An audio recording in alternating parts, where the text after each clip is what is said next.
خبر شامل کریں گے ڈیرہ اسماعیل خان سے ہمارے نمائندہ نعمان کی۔ آج ڈیرہ کے عوام نے شہداء اے پی ایف کے والدین کے غم میں اظہار یکجہتی کے لیے سول ہسپتال سے لے کر ٹانک اڈے تک پرامن مذمتی واک کی۔ بچے اسکول جائیں اور پھر واپس نہ آئیں، یا اللہ پھر کبھی ایسا دسمبر نہ آئے۔ 16 دسمبر کا دن سانحہ پشاور اے پی ایف پر ہر ماؤں کے لیے دلوں پر قہر بن کر آیا تھا، جس نے اپنی آنکھوں سے اپنے بچوں کو خون میں لت پت دیکھا تھا۔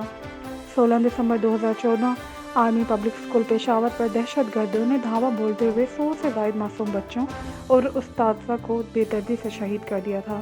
آج ڈیرہ اسماعیل خان کے عوام نے انہی معصوم شہداء کی یاد میں یوم سیاہ منایا۔ اللہ تعالیٰ ان ماؤں کو صبر جمیل عطا فرمائے اور سانحہ اے پی ایف کے تمام شہداء کو جنت الفردوس کے اعلیٰ مقام پر فائز فرمائے۔